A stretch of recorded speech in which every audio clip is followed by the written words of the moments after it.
আল্লাহ বলেন আমার শরণ থেকে যে মুখ ফিরায় নিল, আমার বন্দিগি, আমার ইবাদত, আমার হুকুম পালন, আমি তার জীবন করে দেব সংকীর্ণ এবং তার হাসরের ময়দানে উঠাবো অন্ধ।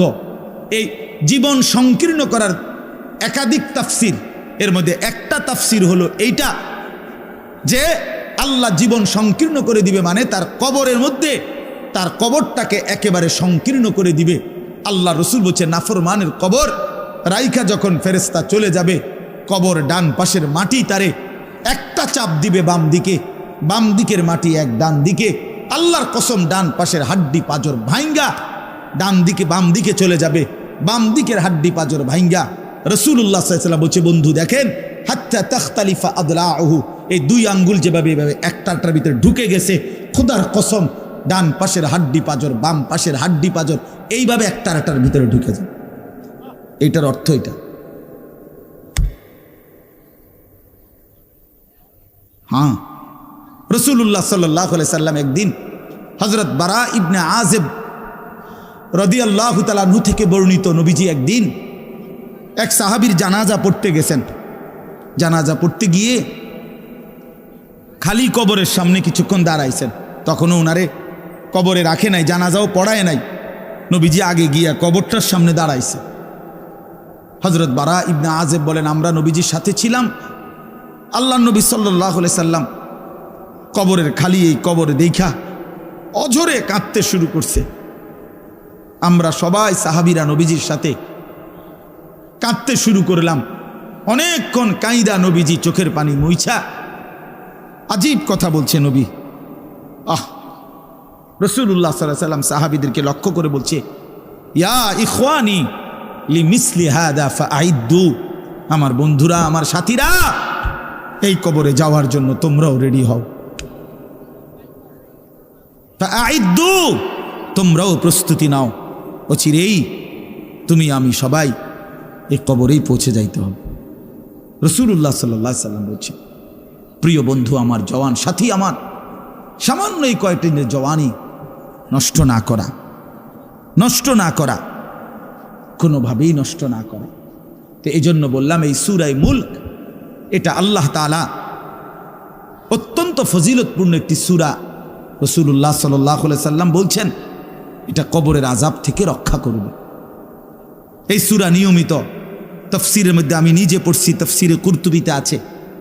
আল্লাহর নবী সাল্লাল্লাহু আলাইহি সাল্লাম বলেন লাওয়াদিত্তু, নবীজি বলেন আমার দিলের আশা, আমার দিলের তামান্না, আমার উম্মতের প্রতিটা মুমিন তার কলিজার ভিতরে তার জবানে এই সূরা মুলক থাকুক,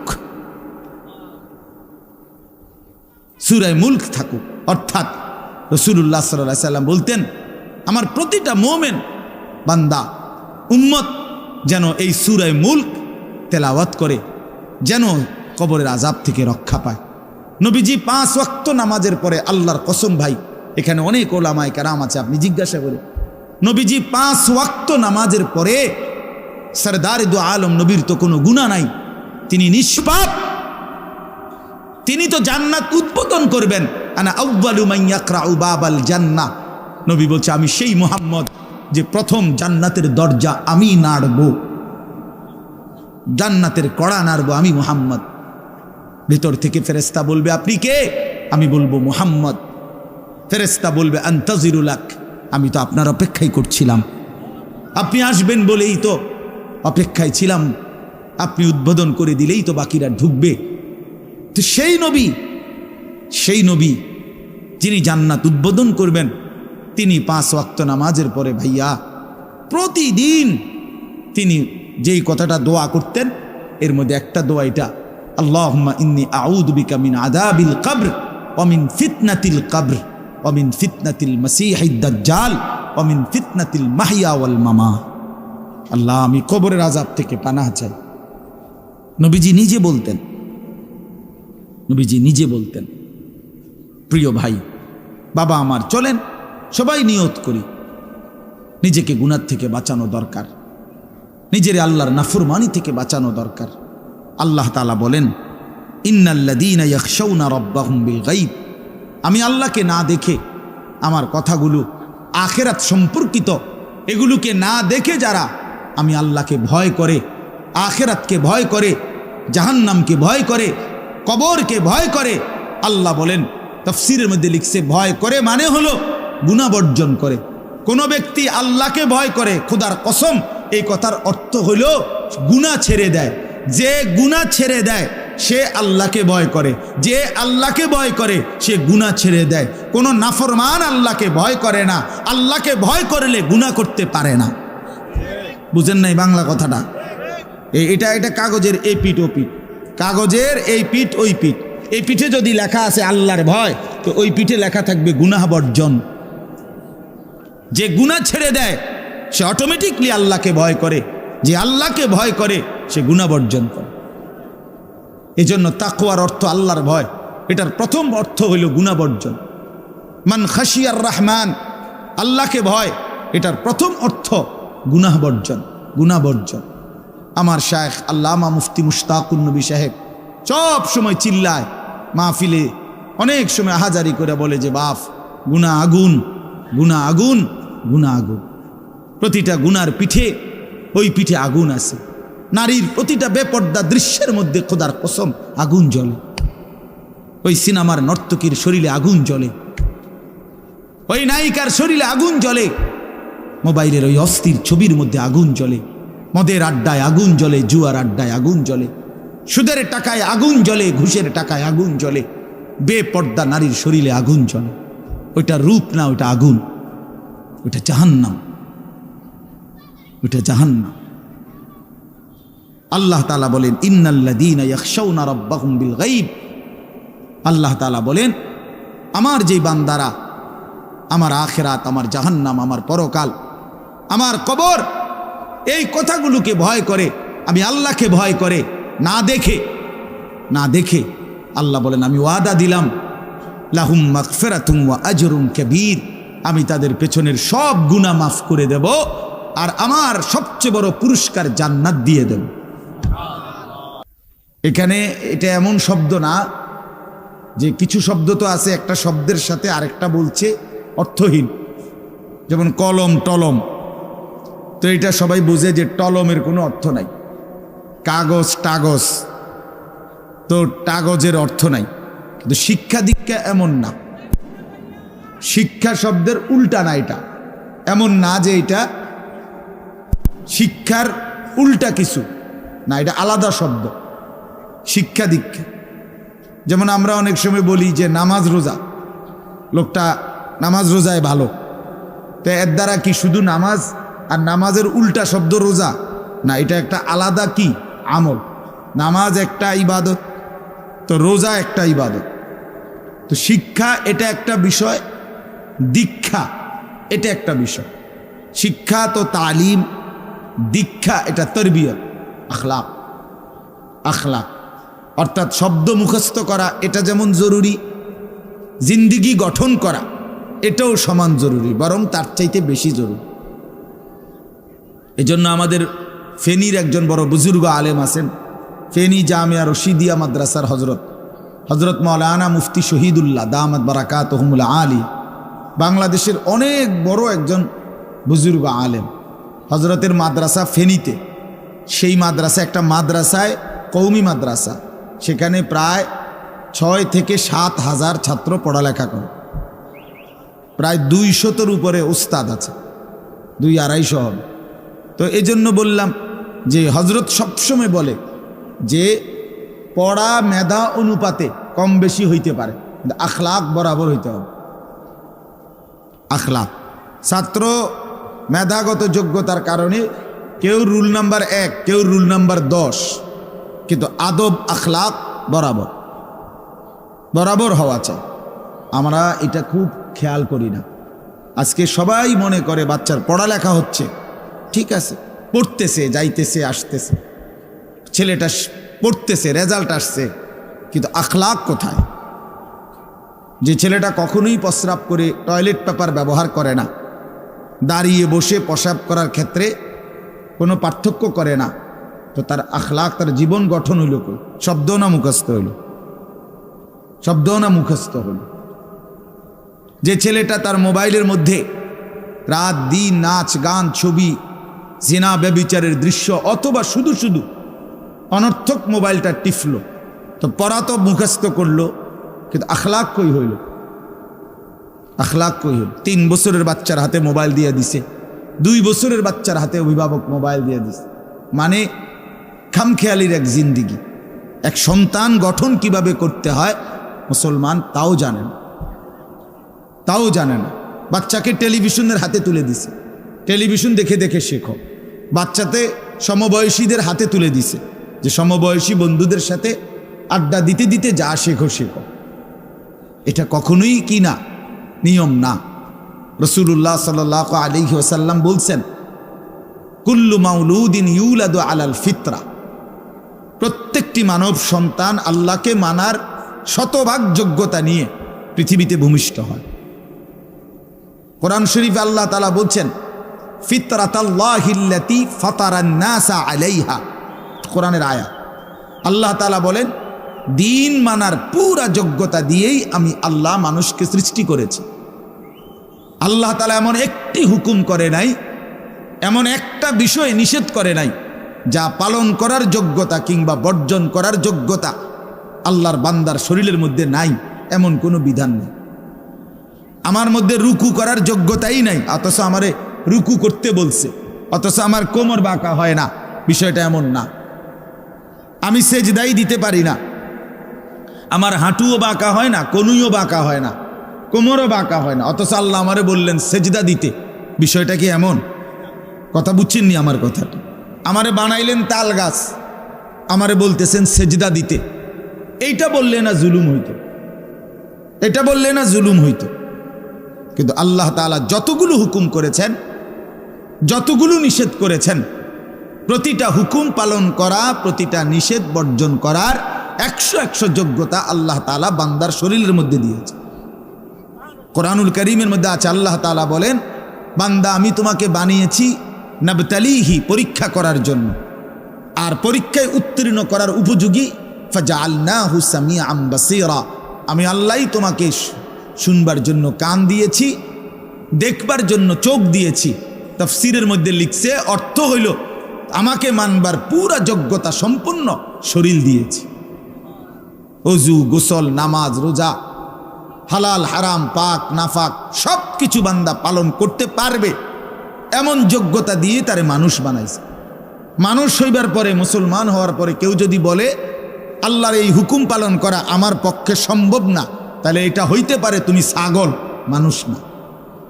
তুমি গরু ছাগল ছাড়া আর কিছু না, তুমি মূলত হাইওয়ান। ইনসান হইলে পারতা, তুমি যদি মানুষ হইতা তো ঠিকই পারতা, তুমি যদি মানুষ হইতা তো পারতা। মূলত তুমি নিজের মানুষ এই পরিচয় ভুলে গেছো। তো এই জন্য বাপ আল্লাহ নবী সাল্লাল্লাহু আলাইহি সাল্লাম বলেন, ফাআবাওয়াহু ইউহাব্বিদানিহি আও ইউনাসসিরানিহি আও ইউমাজ্জিসানিহি, মা বাপ সন্তানকে ইহুদি বানিয়ে দেয়, অথবা খ্রিস্টান বানিয়ে দেয়, অথবা অগ্নি পূজক বানিয়ে দেয়। সরাসরি হাদিস।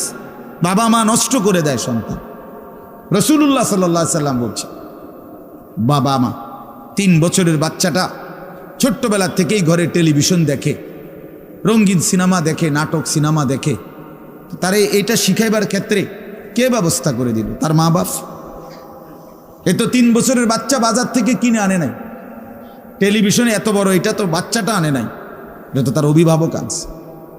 এই 3 বছরের বাচ্চাটারে কার্টুন দেখার জন্য, গেমস খেলার জন্য এত বড় মোবাইলটা, এটা তো তার বাবাই দিছে, অথবা তার মা, তার দুলা ভাই, তার বড় ভাই, তার চাচা, এমন কেউ একজন তার হাতে তুলে দিছে। এজন্য আমি সবসময় বলি, যেই মা বাপ, অভিভাবক সন্তানের, অপ্রাপ্তবয়স্ক সন্তানের হাতে এই বড় মোবাইলগুলো তুলে দেয়, এই মা বাবার চাইতে বড় জালেম আর কেউ নেই। ওরা নিজ হাতে সন্তানকে গলা টিপে হত্যা করে ফেল, ধ্বংস করে দিল, বরবাদ করে দিল, বরবাদ করে দিস। অসংখ্য অভিভাবক আমাদেরকেও তো বলে, বাচ্চা হুজুর খায় না, ঘুমায় না, বাচ্চা মোবাইল না দেখতে না দিলে খায়ও না, ঘুমায়ও না, কান্দে, শুধু কান্দে কান্দে। তার এই বদ অভ্যাস কে বানাইল? আর দ্বিতীয় কথা হইল, কান্দলে কি হয়েছে? কোনো বাচ্চা যদি কাঁদে তো কাঁদলে কি মরে যায় মানুষ? তো হেতে কান্দুক, কাঁদলে কি সে নিয়ে কাঁদতে কাঁদতে সে একসময় থেমে যাবে। 3 বারের পরে 4 বারের পরে সে বুঝে নিবে যে এটা আমারে দিবে না। কথা বোঝেন নাই? কাঁদতে কাঁদতে নইলে 3 বার কাঁদলো, 4 বার কাঁদলো, 10 বার কাঁদলো, একটা পর্যায়ে সে বুঝবে যে এটা আর আমারে দিবে না, এটা আমারে দিবে না। এই জন্য বাপ আমার এটা খেয়াল করা চাই। আমি এই কথাটা শুরু করছি এই কথার থেকে যে কোরআন সুন্নাহর ইলমের জন্য আদব জন্য। এক তো আপনি শুনলেন প্রতি সপ্তাহে জুমার বয়ান হয়, ইমাম সাহেব কইতে পারবো ইমাম সাহেব কি কয়, আমনে আমনের মতো হুজুর হুজুরের মতো না। এই শুধু এতটুকুর জন্য আসা যাওয়া, আল্লাহর কথা শোনা, যে কি শুনলাম কিছুই বুঝলাম না, নিজের জন্য কিছুই গ্রহণ করলাম না, এটা ইনসাফ না। আল্লাহর কোরআন জিন্দেগি বদলাবার জন্য, আমাদের জীবনের পরিবর্তনের জন্য আসছে, পরিবর্তনের জন্য। কোরআনুল কারীমের প্রতি অক্ষর নূর, কোরআনুল কারীমের প্রতি অক্ষর হুদান হেদায়েত, কোরআনুল কারীমের প্রতি অক্ষর মাউইজা উপদেশ, কোরআনুল কারীমের প্রতি অক্ষর বুশরা সুসংবাদ, কোরআনুল কারীমের প্রতি অক্ষর বাসায়ের অন্তর্দৃষ্টি সম্পন্ন জ্ঞান, কোরআনুল কারীমের প্রতি অক্ষর আহসানাল হাদিস সর্বশ্রেষ্ঠ কথা, কোরআনুল কারীমের প্রতি শব্দ মুতাশাবিহান সাদৃশ্যপূর্ণ, কোরআনুল কারীমের প্রতি শব্দ মাসানি বারবার তেলাওয়াতকৃত পাঠকৃত। কোরআনুল কারীমের অসংখ্য বৈশিষ্ট্য আল্লাহ তাআলা কোরআনে উল্লেখ করেছেন। মা ফাররাতনা ফিল কিতাবে মিন শাই, আল্লাহ বলেন একটা বিষয়ের আলোচনা আমি বাদ দেই নাই কোরআনের মধ্যে। ওয়া নাযালনা আলাইকাল কিতাবা তিবয়ানান লিকুল্লি শাই, বন্ধু আমি আপনার উপরে যে কোরআন নাজিল করেছি তার সমস্ত কিছুর বিস্তারিত বর্ণনা। এই জন্য বদনসিব ওই সন্তান, ওই অভিভাবক দুর্ভাগা যে মুসলমান পরিচয় দেওয়ার পরেও নিজ সন্তানকে আল্লাহর কোরআন দেখে দেখেও পড়তে জানে না। আল্লাহর কোরআন দেখে দেখে ছোট বাচ্চা হাফেজে কোরআন হইছে, এই মাত্র দেখছেন আমরা হাফেজে কোরআন হইছে। মুসলমানের সন্তান আল্লাহর কোরআন 30 পারা কলিজার মধ্যে গ্রহণ করছে। আর কি পরিমাণ দুর্ভাগা মুসলমান, আল্লাহর দেওয়া চোখ, আল্লাহর দেওয়া জিহ্বা। আল্লাহ কোরআনে বলছে আলাম নাজআল লাহু আইনাইন, বান্দা আমি কি 2টা চোখ দেই নাই? ওয়া লিসানান, আমি কি জিহ্বা দেই নাই? ওয়া শাফাতাইন, 2টা ঠোঁট কি আমি দেই নাই? হাসরের ময়দানে আল্লাহ তাআলা জিজ্ঞেস করবে বান্দা আমার দেওয়া 2টা চোখ, আমার দেওয়ার জিহ্বা, আমার দেওয়া ঠোঁট, এত লক্ষ কথা বললা, এত কিছু দেখলা, এত শব্দ উচ্চারণ করলা, পৃথিবীর কত লক্ষ কথা তুমি জীবনে বললা, অথচ আমার কালাম সর্বশ্রেষ্ঠ আসমানি কিতাব মালিকের এই কোরআন, এটা একটু দেখে দেখেও পড়তে পারো না, এর চাইতে বড় বদনসিব আর কে হইতে পারে? এজন্য আমি পরিষ্কার বলি সবসময়, আল্লাহর কোরআন যেই মুসলমান দেখে দেখেও শুদ্ধ পড়তে পারে না, আমার দৃষ্টিতে ওই লোকটা বোবা। আপনি বোবা, মূলত দোস্ত তুমি বোবা। বাকি কথাগুলো না বললেও চলতো, বাকি কথাগুলো না বললেও চলতো, এই পৃথিবী ভোগ করা যেত। বোবা মানুষ যারা, তারা কথা না বলতে পারলেও ভাতও খাইতে পারে, ঘুমও যাইতে পারে, পেশাব পায়খানাও করে, বিয়েও করে, বোবা মানুষের বাচ্চা কাচ্চাও হয়। এরকম দেখছেননি কখনো? না, কথা বলেন না কেন? তাহলে বোবায়ও তো পৃথিবী ভোগ করে। তাইলে বোঝা গেল দুনিয়ার এই ভাত মাছ বিয়া বউ, দুনিয়ার এই যৌন চাহিদা পূরণ আর পেশাব পায়খানার ঘুম, এটুকুর জন্য কথা না বললেও চলতো, অন্ধ হইলেও চলতো, অন্ধ হইলেও চলতো, চোখে না দেখলেও কত মানুষ পৃথিবী ভোগ করতেছে। তাহলে যে জবান আল্লাহর দেওয়া, যে চোখ আল্লাহর দেওয়া, সেই মালিকের কালাম দেখে দেখেও পড়তে পারলাম না। 16 বছর বাচ্চাটা পড়লো, অথবা আপনি পড়াইলেন, একবারও ভাবলেন না হায় আমার সন্তানকে আমি কি পড়াইলাম? একবারও মনে করলেন না বাফেরই কি হইল, সন্তানের বা কি হলো? হায় মুসলমান, বাপও তো ছিল মুসলমান, ছেলেটাও তো মুসলমান, না বাপের একবার মনে পড়লো, না ছেলের একবার মনে পড়লো।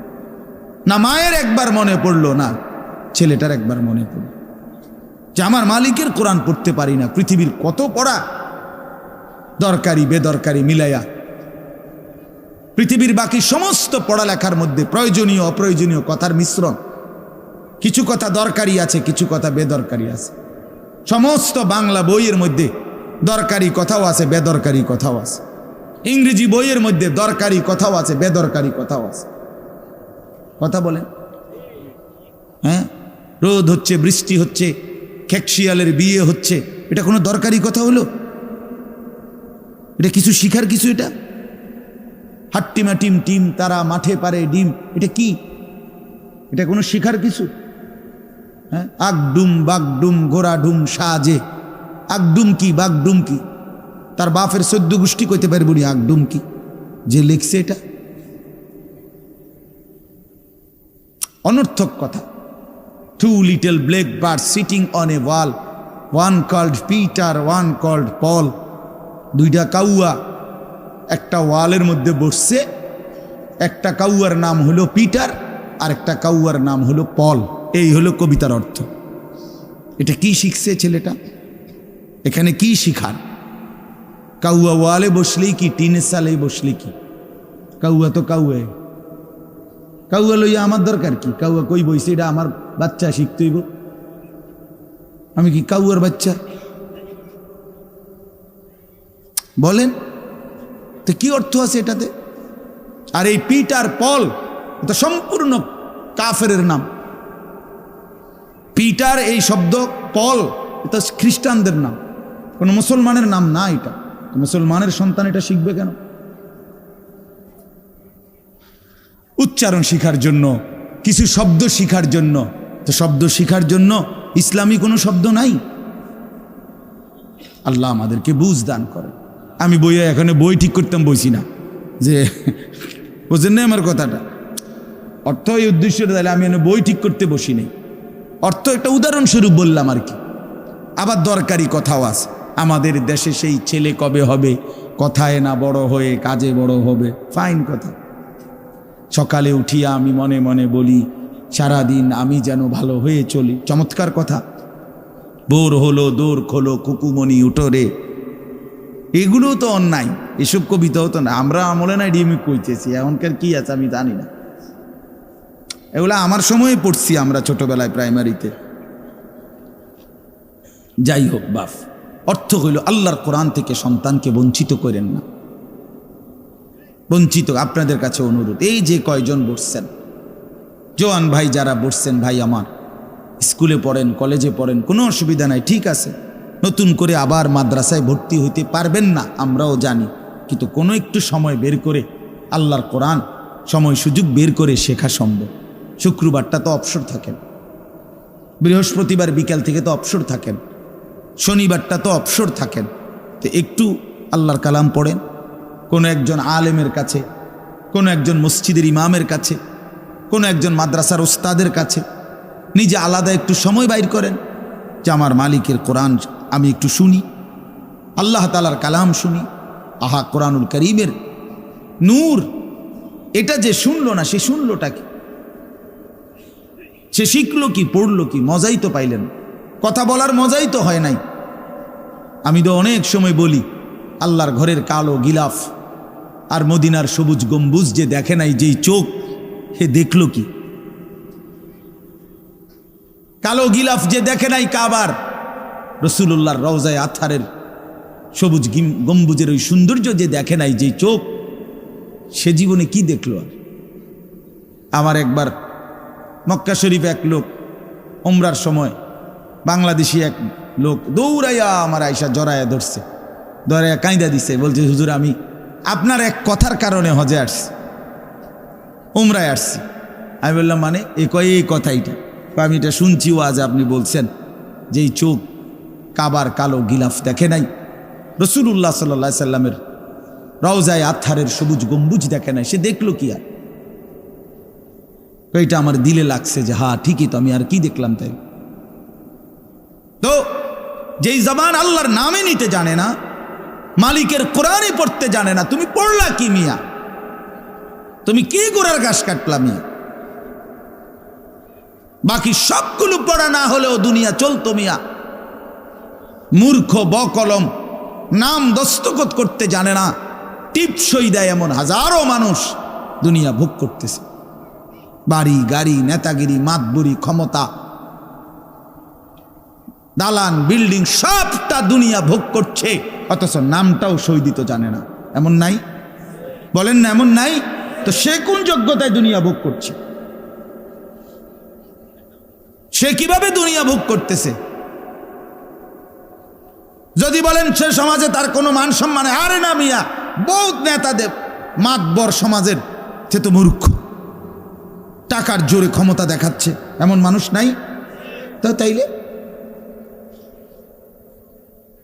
এই জন্য বাপ আবারও অনুরোধ করছি আমি, অর্থ হইল অপমান করা না, জেনারেল শিক্ষা নিষেধ করা না। আমি তো কুমিল্লা ভিক্টোরিয়া কলেজ থেকে মাস্টার্স পাস করছি, সায়েন্স বিজ্ঞান বিভাগ থেকে দাখিল পাস করছি। এর মানে এটা বাদ দিতে বলতেছি না, বাদ তো আমি দিছি না, বাদ আপনি দিছেন। কথা বুঝেন নাই? বাদ আপনি দিছেন, আল্লাহর কোরআন বাদ দিছেন, রাসূলুল্লাহ সাল্লাল্লাহু আলাইহি সাল্লামের সুন্নাহ বাদ দিছেন। এতগুলো পড়ছেন, ধন্যবাদ আপনাকে। এটা পড়লেন না কেন? এতগুলো শিখতে পারলেন, এত লক্ষ টাকা খরচ করতে পারলেন, 4 বছরের মেডিকেলের জন্য, 6 বছরের মেডিকেলের জন্য এক বাপ তার ছেলেটার জন্য, মেয়েটার জন্য কত লক্ষ টাকা খরচ করছে, তার কোনো কুল কিনারা আছে মিয়া? তো আপনি পড়ান, কোনো অসুবিধা নাই, কিন্তু আপনি আপনার বাচ্চাটাকে আল্লাহর কোরআন থেকে বঞ্চিত করলেন কেন? নামাজ থেকে বঞ্চিত করলেন কেন? 2টা সূরা পড়তে জানে না, একটা আত্তাহিয়াতু শুদ্ধ করে বলতে পারে না, এটা দোয়ায়ে কুনুত পড়তে জানে না। একজন মুসলমান বেটা, 40 বছর বয়স, লজ্জা থাকা উচিত বেটা, ওই বেটা শরম থাকা উচিত বেটা। কার জমিন খাইতেছ, কার আসমান ভোগ করছো, কার দুনিয়া ভোগ করতেছ? এত বড় মালিকের আসমান ও জমিন ভোগ করে সেই মালিকের সেজদাটাও ঠিক মতো দিতে জানে না, সেই মালিকের নামটাও পড়তে পারে না। এর চাইতে লজ্জার কি হইতে পারে বলেন বাবা? অপমান কি হইতে পারে? আল্লাহ আমাদেরকে বিবেক দান করেন, আল্লাহ আমাদেরকে বিবেক দান করেন। বিবেক থাকা চাই, বিবেক থাকা চাই। কোরআনুল কারীমের মধ্যে আছে, আল্লাহ তাআলা বলছে, একটা সাংঘাতিক কথা আছে কোরআন শরীফে, ফাবিআইয়ি হাদিসিন বা'দাহু ইউমিনুন। আমার দিল নড়ে কোরআনের এই আয়াত শুনলে, কলিজা শুদ্ধা কাইপা ওঠে। আল্লাহ তাআলা কোরআনে বলছে, এই 29 পারার মধ্যেই আছে, সূরা মুরসালাতের মধ্যে আল্লাহ তাআলা বলে, বান্দা 23 বছরে আমি আমার রাসূলের কাছে এই সর্বশ্রেষ্ঠ কিতাব নাজিল করলাম, আমার সবচেয়ে শ্রেষ্ঠতম কথাগুলো আমি তোমাদের জন্য দিলাম। বান্দা, এর চাইতে আর দামি কোন কথা বললে তোমরা আমার কথা মানতা? বুঝেন নাই? ফাবিআইয়ি হাদিস, ফাবিআইয়ি হাদিস। আল্লাহ বলছে, বান্দা এরপরে আর কি বললে, এর চাইতে দামি কথা আর কোনটা বললে, আর কোন কিতাব নাজিল করিলে, আর কেমনে বললে? ফাবিআইয়ি হাদিসিন বা'দাহু ইউমিনুন। আর কিভাবে বললে বান্দা ঈমান আনতা, বিশ্বাস করতা? আকিমুসসালাহ, আকিমুসসালাহ 80 বারের চাইতে বেশি বলছি আমার কোরআনে, আর কতবার বললে আমারে সেজদা দিতা? ইত্তাকুল্লাহ, ইত্তাকুল্লাহ বারবার বলেছি, আল্লাহকে ভয় করো, আর কতবার বললে বান্দা আমারে ভয় করতা? কতবার বলছি? আল্লাহ বলবেন। রাসূলুল্লাহ সাল্লাল্লাহু আলাইহি সাল্লাম বাপ আমার, বন্ধু আমার, নওজোয়ান সাথী আমার, মনে রাখবেন, বিশ্বাস করেন, রাসূলুল্লাহ সাল্লাল্লাহু আলাইহি সাল্লাম হাসরের ময়দানে অসংখ্য উম্মতকে জিজ্ঞেস করবে। এই আমল নামা যখন দেখবে, প্রত্যেকটা উম্মত তার নিজ নিজ আমল নামা, রাসূলুল্লাহ সাল্লাল্লাহু আলাইহি সাল্লাম দেখবেন। এই আমল নামা দেখে নবী জিজ্ঞেস করবে, উম্মত 23টা বছর একটানা আমি কেঁদেছি, উম্মত 23 বছর তোদের জন্য আমি কেঁদেছিলাম। এমনও রাত গেছে, সারা রাত উম্মতের জন্য আমি কেঁদেছি, সারা রাত দোয়া করছি উম্মতের জন্য। তায়েফের পাথরের আঘাতে পিঠ চালনির মতো ছিদ্র বানায় ফেলছি। পেটের কষ্টে, ক্ষুধার কষ্টে 14 দিনের চাইতে বেশি পেটে 2টা পাথর বাইদা ক্ষুধার কষ্ট হজম করছি। উহুদের দান শহীদ করা রক্তে আমি বেহুশ হয়ে আমি পড়েছিলাম। সেই নবী আমি আর কত কাঁদলে, আর কত রক্ত ঝরাইলে উম্মত তুমি আমার কথা মনে করতা, তুমি আমার কথা ভাবতা? সাল্লাল্লাহু আলাইহি ওয়াসাল্লাম যখন এটা জিজ্ঞেস করবেন তখন কি জবাব হবে বাপ? বলেন, ইনসাফের কথা বলেন। কি মনে করছেন সুপারিশ? হাসরের ময়দানের সুপারিশ মানে কি? মুখে বিড়ি, সিগারেট, চেহারায় রাসূলুল্লাহ সাল্লাল্লাহু আলাইহি ওয়াসাল্লামের সুন্নাত নাই, 50 বছর ধরে সুদের লেনদেন, কোনো দিন 5 ওয়াক্ত নামাজ আদায় করেন নাই, স্ত্রী বেপর্দা, ঘরের মধ্যে প্রতিদিন রঙিন টেলিভিশন চলতেছে, এই অবস্থায় কবরে যাইবেন। আর হাসরের ময়দানে দাঁড়াইলেই নবীজি সুপারিশ করে আপনারে বেহেশত দিয়া দিবেন। বিষয়টা মামুর বাড়ি না, বিষয়টা মামুর বাড়ি মনে করছেন আপনি। এটাকে কি মনে করলেন আপনারা? রাসূলুল্লাহ সাল্লাল্লাহু আলাইহি সাল্লাম সুপারিশ করবেন, এর কোনো নিয়ম কানুন নাই, কোনো বিধি নিষেধ নাই, আইন কানুন নাই। হাউজে কাউসারের পানি, এটা কি 10 টাকার পানির বোতল মনে করছেন? রাসূলুল্লাহ সাল্লাল্লাহু আলাইহি সাল্লাম বলেছেন, 1 ঢোক পানি পান করলে আর কোনো দিন বান্দা তৃষ্ণার্ত হবে না। এতটা আজিমুশান দামি, এমনি এমনি দিয়ে দিবেন? এটা এমনি এমনি দিয়ে দিবেন? দয়া করে ভাবতে শিখেন, নিজের ভালো বোঝেন, নিজের ভালো, নিজের ভালো।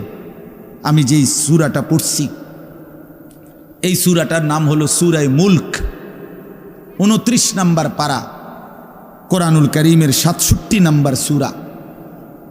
এই সূরাটার নাম হচ্ছে সূরা মুলক। এই সূরার 3টি আয়াত, 12, 13, 14, এই 3টি আয়াত আমি আপনাদের সামনে, এটা রাখতে কষ্ট,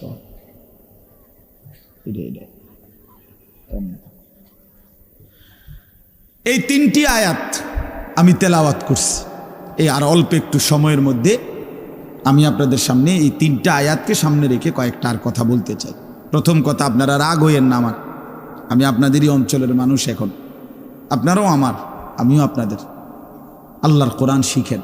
আমার কথা হলে আমি বলি না যে সবার সব জেনারেল পড়া বন্ধ করে দেন, অর্থগুলো আপনি একটু সময় বাইর করেন। কথা, যারা চাকরি করেন, ব্যবসা করেন, বুড়া মানুষেরও অনেক বয়স্ক লোক কইলে হুজুর না আর কইয়া লাভ নাই, এই বয়সও না নাই, বিড়ি খাই না বয়স আছে। হ্যাঁ মাশাআল্লাহ, বিড়ি খাইতে কইলে চা দোয়ানে গপ মারুন না, বয়স ঠিকই রয়েছে অন। হ্যাঁ, এখনো টেলিভিশন 3 ঘন্টা চাইতে কইলে মাশাআল্লাহ কাকুর শরীরে বল আছে। মানুষের বেডির নাচ দেখবো, এতে কোনো লজ্জা শরম নাই। দুনিয়া ভোগ করতে বললে, ভাত খাইছে মাত্র, এখন যদি বলেন আবার আপেল খাবেন নি, হদ পেঁয়াজু খাবেন নি, চা দোকানে গেছে আর আবার খাবে। দুনিয়া পুরাটা ভোগ করবে। 90 বছরও দুনিয়া ফুরায় না, 90 বছরও আখেরাত মনে পড়ে না। আফসোসের ব্যাপার মিয়া। আল্লাহ বলছে কোরআনে, আলাম ইয়ানি লিল্লাযীনা আমানু আন তাখশা কুলুবুহুম লিযিকরিল্লাহ। এই আমার ইমানদার বান্দা, আমায় আল্লাহর ভয়ে, আমার স্মরণের জন্য, আমার বন্দেগীর জন্য তোমার দিলটা নরম হওয়ার সময় আজও কি হয়নি বান্দা? 365 দিনে, খোদার একটা বছরে যে কোনো দিন ফজরের নামাজ পড়লা না যুবক, তোমারে যেন আল্লাহ ডেকে বলে, হায় বান্দা, তাহলে কি আর কোনো দিন নামাজ পড়বা না? 30 বছর ধরে যে কোনো দিন সুদের লেনদেন ছাড়লেন না, হারাম রোজগার করেই গেলেন, আল্লাহ তাআলা যেন ডেকে বলে, বান্দা, তাহলে এই নাফরমানি কি আর কোনো দিন ছাড়বা না বান্দা? সিদ্ধান্ত নিয়ে ফেলছো তাইলে আজীবন সুদের উপরেই থাকবা, আজীবন মিথ্যার উপরেই থাকবা। তাহলে কি বান্দা এই ফয়সালায় নিয়ে ফেলছো আজীবন কাস্টমার ঠকাইয়েই যাইবা, ওজনে কমই দিয়ে যাবা? তাহলে কি এই ফয়সালা নিয়ে নিছো তোমার বিবি আজীবন বেপরদাই থাকবে? তোমার ঘরে অহরহ প্রতিনিয়ত রঙিন টেলিভিশন চলবে নিয়মিত, এই ফয়সালা তোমার? ঠিক আছে বান্দা, কুলু ওয়া তামাত্তাউ কালিলান ইন্নাকুম মুজরিমুন। কোরআন শরীফের আয়াত।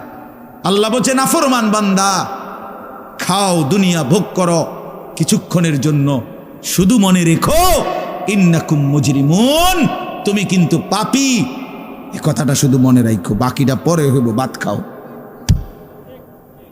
হ্যাঁ হ্যাঁ, কোরআন শরীফের আয়াত এটা।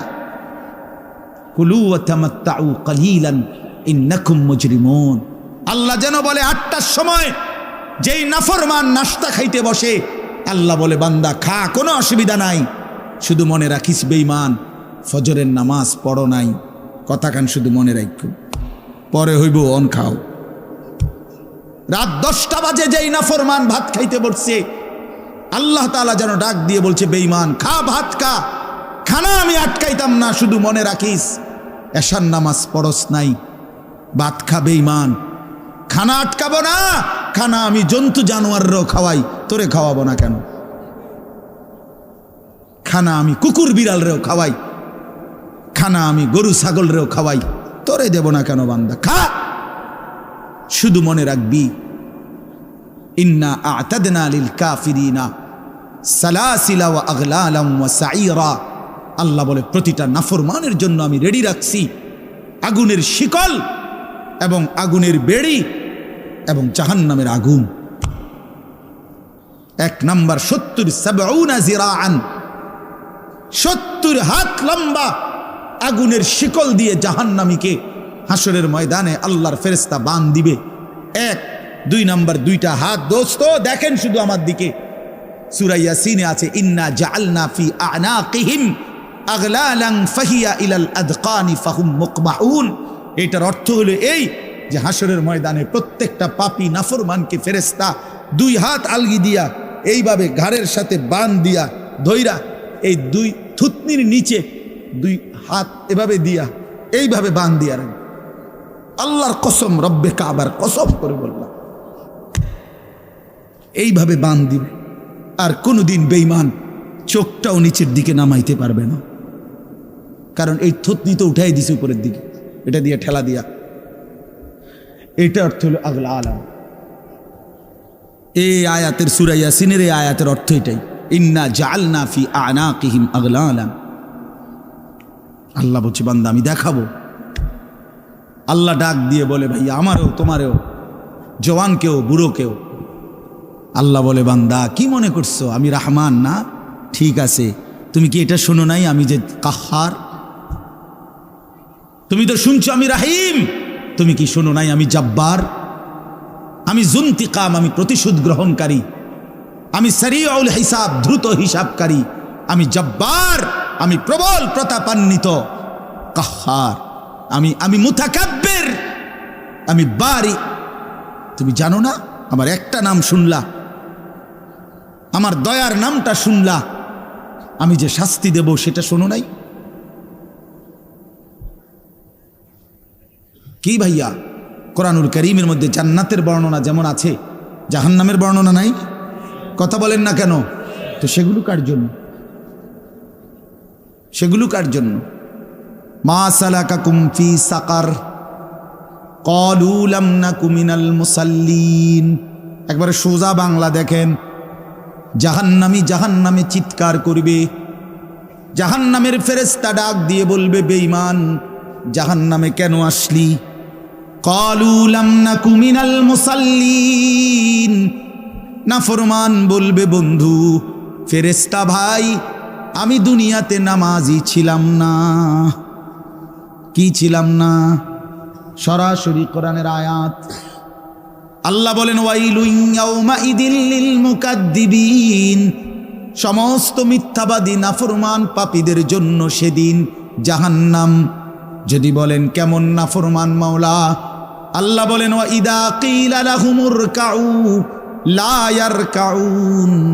দুনিয়ায় এই নাফরমানকে যতবার বলা হয়েছিল রুকু করতে, সেজদা করতে, নামাজ পড়তে, বেঈমান নামাজ পড়ে নাই, এজন্য জাহান্নাম।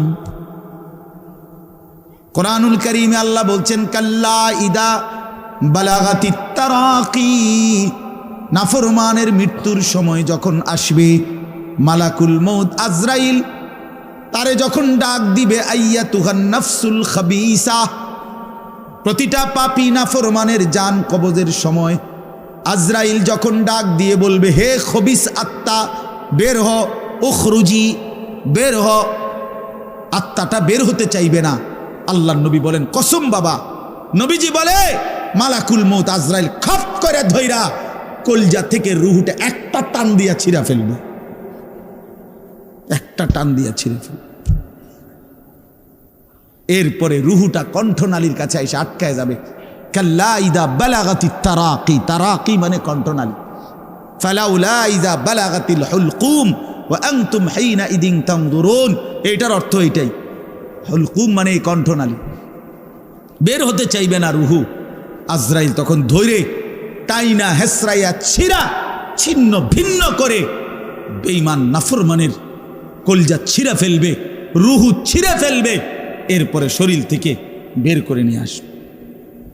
আরে বন্ধু, এই কোরআনে আছে, আল্লাহ নিজে বলছে এমন নির্মম মৃত্যু হলো কেন, এই নাফরমানের মউত এত কঠিন হলো কেন, তার কলজা ছিঁড়া ফেলছে, রুহু ছিঁড়ে ফেলছে, এমন মৃত্যু হলো কেন? আল্লাহর কসম বাপ আমারেও বলি, আপনারেও বলি, আল্লাহ কোরআনে সরাসরি বলছে এমন ভয়ানক মৃত্যু হলো কেন? ফালা সাদ্দাকা ওয়ালা সাল্লা, কারণ এই নাফরমান আমি আল্লাহর কথায় বিশ্বাস করে নাই, ওয়ালা সাল্লা, এবং নামাজ পড়ে নাই, নামাজ পড়ে নাই, নামাজ পড়ে। হ্যাঁ, বেনামাজি সন্তান মনে রাখো, বাদ দুগা খাইতে এলে খুব মাতবর, মোবাইল একখান টিপে, মোটরসাইকেল একখান চালায়। হ্যাঁ, বাহ বাহ বাহ বাহ বাহ বাহ বাহ, আর কি, আর ধরে কে? আমার একটা মোটরসাইকেল আছে, আমার একটা মোবাইল আছে, আমার কিছু বন্ধু আছে যারা আমার সারাক্ষণ অসৎ সঙ্গ দেয়। যখনই আমার সমস্ত নাফরমানি মন চায়, কিছু অসৎ বন্ধু মিলে যায়, যে বন্ধুরা আমার সারাক্ষণ চরিত্রহীনতা শিখায়, অসভ্যতা, নোংরামি, অশ্লীলতা, বেহায়াপনা শিখায়। এমন কিছু বন্ধু যার মিলে গেছে, একটা মোটরসাইকেল মিলে গেছে, একটা মোবাইল মিলে গেছে, তো নারীর ছবি, আড্ডা, জিনা, ব্যভিচারের দৃশ্য, মদের আড্ডা, জুয়ার আড্ডা, নারীর আড্ডা, নারীর আলাপ, অথবা মোবাইলের অস্থির ছবি দেখা, এই জিন্দিগি মুসলমান? এর জন্যই আল্লাহ তাআলা আমাদেরকে মুসলমানের ঘরে বানাইছিলেন। এই জন্যই আমার বাবা মুসলমান, এই জন্যই আমার মা মুসলমান। ওফো, আল্লাহ আপনি মাফ করে দেন। ইনসাফের সাথে ভাইবেন। অনেক নওজোয়ান ভাই, সবাইরে অনুরোধ করলাম, দোস্ত আমার, ইনসাফের সাথে ভাইবেন, নিজেরে নষ্ট করেন না। ছেলেরা আমার, ভাইয়া, নিজেরে নষ্ট করো না ভাই, নওজোয়ান ভাই, নিজেরে নষ্ট করো না। শেষ পর্যন্ত কেউ নাই, শেষ পর্যন্ত একদিন, দিন শেষে, রাত শেষে দেখবেন আমার সাথে কেউ নাই, আমি একাই, আমি একাই। একদিন কবর আমারে সব সম্পর্ক ছিন্ন করে দিবে, একদিন মৃত্যু আমাকে সব ভুলায় দিবে, সব ভুলায় দিবে। তো এই সূরাটার নাম হলো সূরা মুলক। এটা কোরআন শরীফের অত্যন্ত ফজিলতপূর্ণ একটা সূরা, মাত্র 30টা আয়াত এই সূরার মধ্যে। আল্লাহ নবী সাল্লাল্লাহু আলাইহি ওয়াসাল্লাম বলছেন, এই সূরাটি যে নিয়মিত তেলাওয়াত করবে, আল্লাহ নবী বলেন, তুমজিহি মিন আযাবিল কবর, এই সূরা মুলক তাকে কবরের আযাব থেকে রক্ষা করবে। এটাই সূরার ফজিলত। এজন্য আলহামদুলিল্লাহ উলামায়ে কেরাম, আমাদের মাদ্রাসাগুলোর তালিবে ইলম এবং আল্লাহওয়ালা বুজুর্গানে দ্বীন সব সময় রাত্রিবেলা ঘুমের আগে আগেই এই সূরা মুলক তেলাওয়াত করে। এই 4-5 মিনিট সময় লাগে, কিন্তু এই সূরার বড় ফজিলত হলো, আল্লাহ নবী সাল্লাল্লাহু আলাইহি সাল্লাম বলেন, এই সূরা কবরের আযাব থেকে রক্ষা করবে, কবরের আযাব থেকে রক্ষা করবে। আমার ভাই, আমার বন্ধু, রাসূলুল্লাহ সাল্লাল্লাহু আলাইহি সাল্লামের অগণিত হাদিস এ কথার প্রমাণ করে যে কবরে আযাব হবে। হাসরের আযাব তো আছেই, জাহান্নামের আযাব তো আছেই, কবরেও আযাব হবে। মেন বিচার তো হবে হাসরের ময়দানে, তার আগেই আযাব হবে কবরে। আপনারা সহজ বাংলায় বুঝবেন, আসামি যখন ধরে ফেলে, তখন মামলার হিয়ারিং তো চলে, মামলার শুনানি তো চলে, কিন্তু সে কারাগারে ঠিকই আটকায় রইছে। কারাগারের কষ্ট যন্ত্রণা সে হাজতি হিসাবে ভোগ করতে থাকে। আবার যখন মামলার রায় হয় তখন সে আবার আসামির পরে হিসাব পড়ে, কিন্তু কষ্ট লাঞ্ছনা এটা তো তার শুরু হয়ে যায়। যদিও এখনো বিচার শেষ হয় নাই, বিচার প্রক্রিয়া দিন 10 দিন 50 দিন 20 দিন 1 মাস পর পর মামলার ডেট পরে শুনানি হয়, কিন্তু সে তো থাকে কারাগারে, সে তো থাকে কারাগারে। তো আল্লাহ পাক রব্বুল আলামিন বলেন নাফরমান সে তো হাসরের ময়দানে বিচার হবে চূড়ান্ত, কিন্তু কবর থেকেই আযাব শুরু, কবর থেকেই আযাব শুরু। রাসূলুল্লাহ সাল্লাল্লাহু আলাইহি সাল্লাম খুব বেশি হাদিসের মধ্যে আছে, একজন বিখ্যাত সাহাবী, আপনারা সবাই ওনার নাম জানেন, ইসলামের 3য় খলিফা হযরত ওসমান রাদিয়াল্লাহু তাআলা আনহু। কিতাবের মধ্যে আছে, আমরা নিজে আত-তাযকিরা, আমার কাছে কিতাব আছে আরবি, ইমাম কুরতুবী রাহমাতুল্লাহ লিখিত কিতাব, ওখানে আছে হযরত ওসমান রাদিয়াল্লাহু তাআলা আনহু যখন কোনো কবরের সামনে দাঁড়াইতেন তো প্রচণ্ড কাঁদতেন, ভীষণ কাঁদতেন, হাত্তা ইয়াবুল্লা লিহিয়াতাহু, কাঁদতে কাঁদতে উনার দাড়ি ভিজে যেত। তো উনার সাথীরা জিজ্ঞেস করতেন, হযরত আপনি জাহান্নামের কথা বললেও এত কাঁদেন না, অথচ কবর দেখলে এভাবে কাঁদেন কেন? তো তিনি বলতেন, ইন্নাল কবরা আউয়ালু মানাজিলিল আখিরা, শোনো কবর হচ্ছে আখিরাতের প্রথম ঘাঁটি। ফা ইন নাজা মিনহু ফামা বাদাহু আইসারু মিনহু, যদি কোনো ব্যক্তি এই কবরের ঘাঁটিতে বাইচা যায় পরবর্তী সবগুলো ঘাঁটি তার জন্য সহজ। ওয়া ইন লাম ইয়ানজু মিনহু ফামা বাদাহু আশাদ্দু মিনহু, এই কবরে এই ঘাঁটিতে যে জিততে পারবে না, বাঁচতে পারবে না, তো পরবর্তী সবগুলো ঘাঁটি তার জন্য তার চাইতে বেশি কঠিন। এই কথার কারণে আমি ভয় পাই, কবর দেখলে আমার মনে পড়ে, হায় আমি এই কবরের আযাব থেকে বাঁচব কিনা, এই ভয়ে আমার কাঁদতে থাকি। তো এরপরে তিনি বলছেন, হযরত উসমান রাদিয়াল্লাহু তাআলা আনহু বর্ণনা করেন যে আল্লাহর নবী সাল্লাল্লাহু আলাইহি সাল্লাম বলছেন, আমার ভাই খেয়াল করে শুনেন, নবীজি নিজে বলছেন, আল্লাহ রাসূল সাল্লাল্লাহু আলাইহি সাল্লাম জীবনে কোনোদিন একটা শব্দ বানায়া বলছেন? কথা বলেন। অতিরিক্ত বলছেন, বেশতি বলছেন, শুধু ভয় দেখানোর জন্য বলছেন না, তামাশা করে বলছেন? এটা আপনাদের ইয়াকিন তো? কথা বলেন না। আল্লাহ নবী সাল্লাল্লাহু আলাইহি সাল্লাম বলেন, মা রাআইতু মানজারান কাত্তু ইল্লা ওয়াল কবরু আফজাউ মিনহু। রাসূলুল্লাহ বলেন, হযরত ওসমান বর্ণনা করেন যে আমি নবীজির জবানে শুনছি, নবীজি বলছেন, হে আমার উম্মত, আল্লাহর কসম উম্মত, কবরের চাইতে অধিক ভয়ানক কোনো আযাবের দৃশ্য আমি রাসূল মুহাম্মদ দেখি নাই, আমি দেখিনি। রাসূলুল্লাহ সাল্লাল্লাহু আলাইহি সাল্লাম বলছেন, প্রিয় ভাই আমার, আল্লাহর নবী সাল্লাল্লাহু আলাইহি সাল্লামের সরাসরি হাদিস, যে ব্যক্তি কবরের 3টা প্রশ্নের জবাব দিতে পারবে না, রাসূলুল্লাহ সাল্লাল্লাহু আলাইহি সাল্লাম বলেন আল্লাহ তাআলার পক্ষ থেকে তখন ফেরেশতাদের কাছে ঘোষণা আসবে, আফরিশুহু মিনান নার ওয়ালবাসুহু মিনান নার ওয়াফতাহু লাহু বাবান ইলান নার, আমার এই নাফরমান বান্দার কবরে জাহান্নামের বিছানা বিছিয়ে দাও, জাহান্নামের পোশাক পরিয়ে দাও, আর জাহান্নাম বরাবর তার জন্য কবর থেকে দরজা খুলে দাও। ফেরেশতারা যখন এই কার্যক্রমটা শেষ করবে, প্রথম জাহান্নামের বিছানা বিছায় দিছে, পোশাক পরায় দিছে, জাহান্নাম বরাবর দরজা খুলে দিছে, আল্লাহর নবী সাল্লাল্লাহু আলাইহি ওয়াসাল্লাম বলেন, একজন ফেরেশতা এসে তখন ফায়ুদরাবু লাহু বিমিতরাকাতিম মিন হাদিদিন, নবীজি সাল্লাল্লাহু আলাইহি ওয়াসাল্লাম বলেন, তখন একটা লোহার হাতুড়ি, লোহার গুর্জ, লোহার হাতুড়ি দিয়ে একজন ফেরেশতা তাকে একটা আঘাত করবে। কি আঘাত? কোথায় আঘাত করবে? সরাসরি হাদিসের শব্দ, বরবাতান বাইনা উজনাইহি, তার 2 কান বরাবর একটা আঘাত করবে। রাসূলুল্লাহ সাল্লাল্লাহু আলাইহি সাল্লাম বলেন, ফায়াসিহু সাইহাতান, ওই নাফরমান তখন এত জোরে চিৎকার করবে, ইয়াসমাউহা মান ইয়ালিহি ইল্লা সাকালাইন, মানুষ এবং জিন ব্যতীত আল্লাহর সমস্ত সৃষ্টি ওই বেঈমানের চিৎকার শুনতে পাবে। এ কবরের আযাব, ছেলেরা আমার, দোস্ত আমার, বাপ আমার, বন্ধু আমার।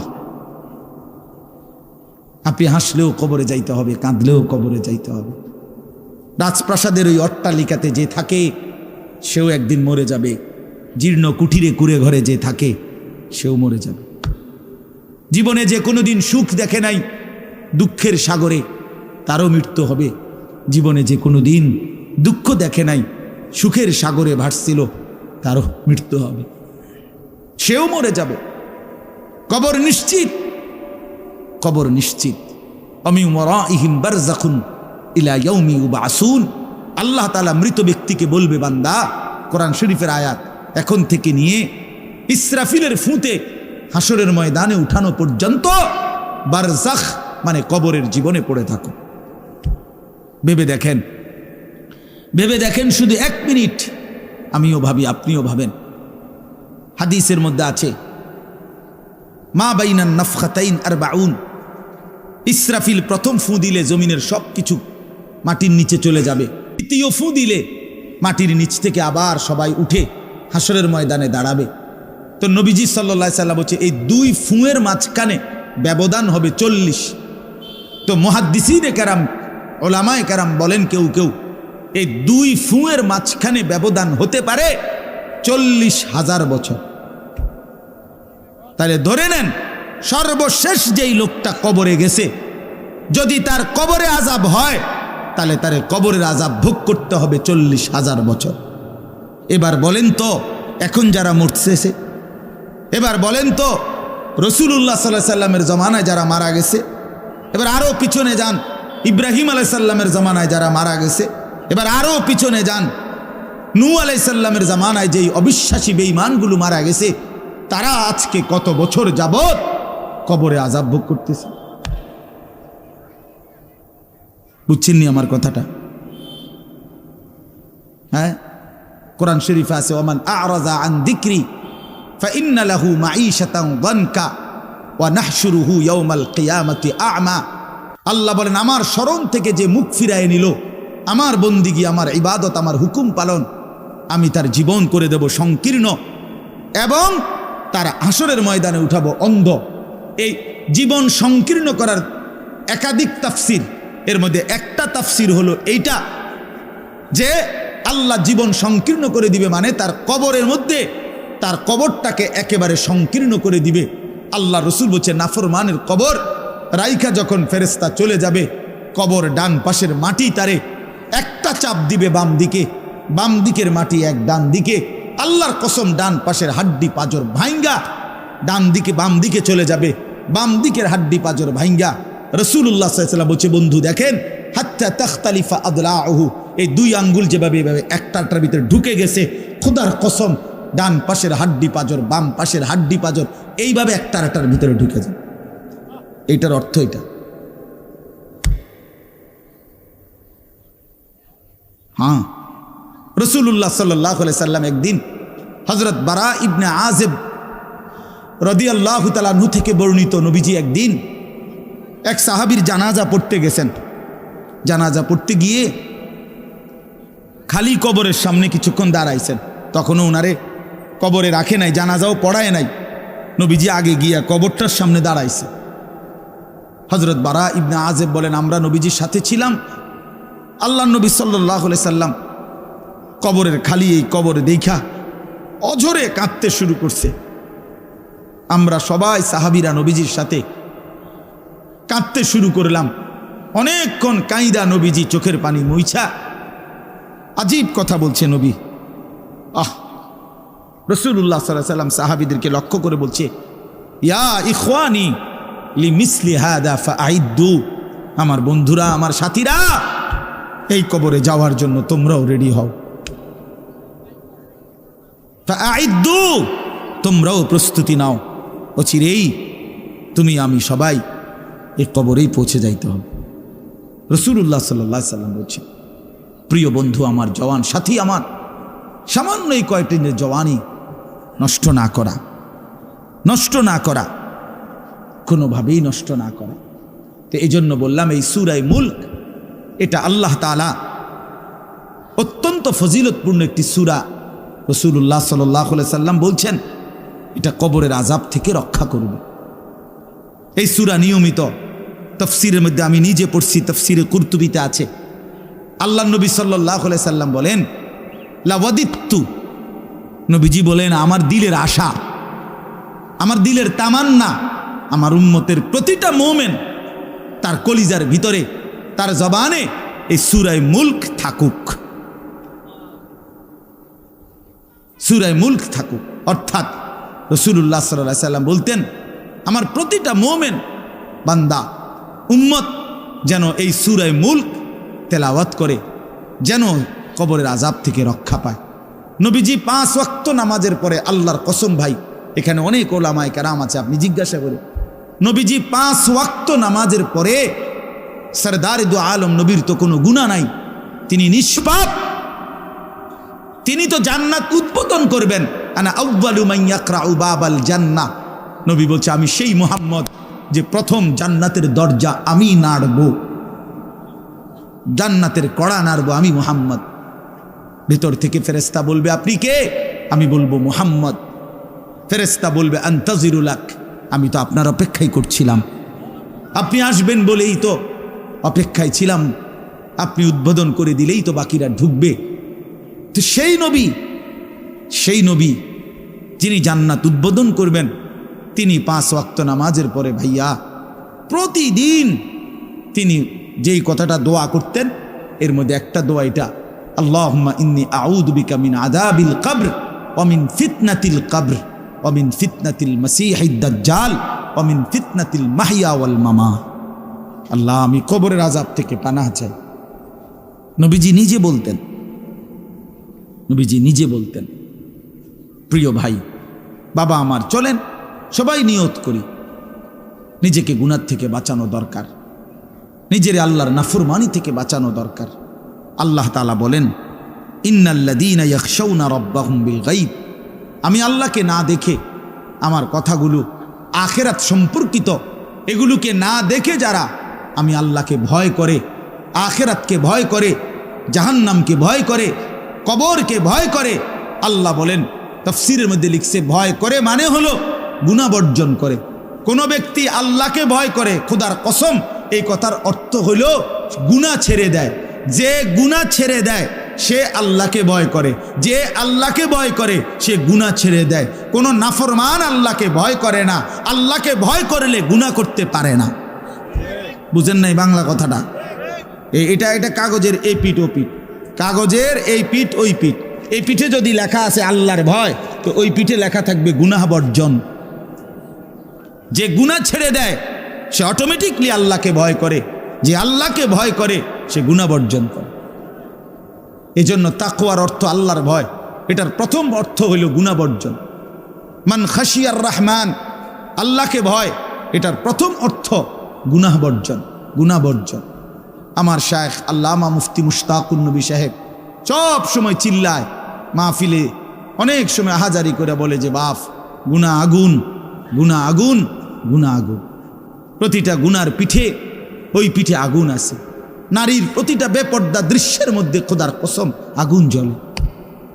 ওই সিনেমার নর্তকীর শরীরে আগুন জ্বলে, ওই নায়িকার শরীরে আগুন জ্বলে, মোবাইলের ওই অস্থির ছবির মধ্যে আগুন জ্বলে, মদের আড্ডায় আগুন জ্বলে, জুয়ার আড্ডায় আগুন জ্বলে, সুদের টাকায় আগুন জ্বলে, ঘুষের টাকায় আগুন জ্বলে, বেপর্দা নারীর শরীরে আগুন জ্বলে।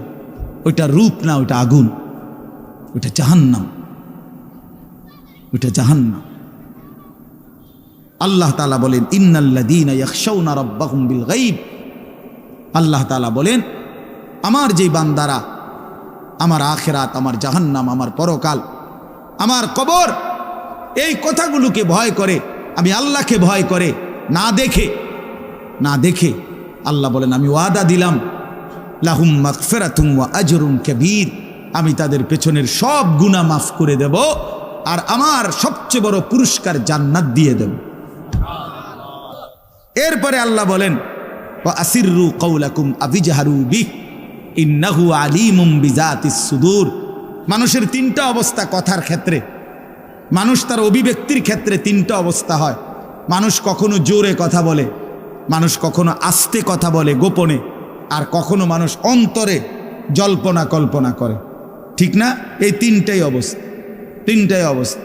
তো আল্লাহ তাআলা বলেন, এনে একটা ছোট্ট তাফসিরের মধ্যে আছে, মক্কার কুরাইশরা কাফেররা নবীজির বিরুদ্ধে দিবানিশি ষড়যন্ত্র করত, বুঝছেন? তো ষড়যন্ত্র করতে বইলে মাঝে মধ্যে এই বেকুবরা বইলে কইতো আস্তে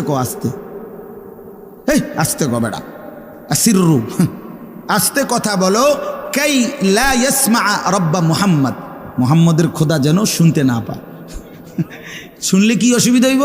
হেরাই বলতো শুনলে জিবরাইলের কাছে কইয়ে দিব, হে আবার মুহাম্মদের কাছে এসে করব, এক্কারে ফেঁসে করব।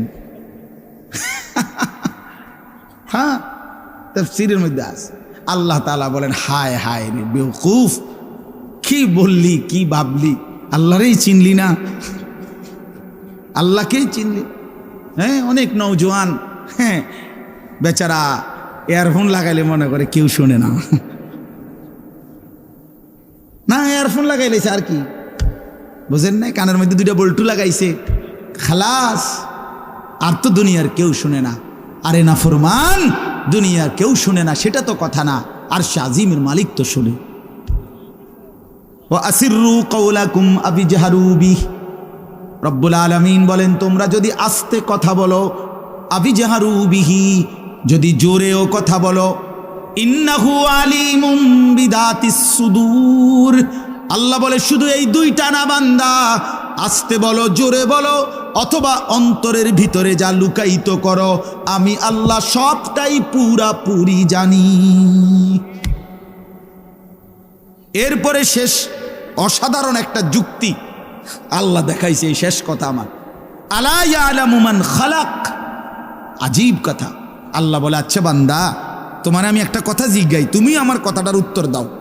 এর কথা কি তুমি বুঝো না যে আলা ইয়ালামু মান খালাকা, যে সৃষ্টি করলো, যে বানাইলো, তিনি জানবে না, তিনি বুঝবে না, তিনি শুনবে না, এটা তুমি কেমনে ভাবলা? তুমি কও, তোমার বিবেকে কি কও? এতুটি ভাত খাইয়া বুঝিয়ে কথাটা বুঝলা না?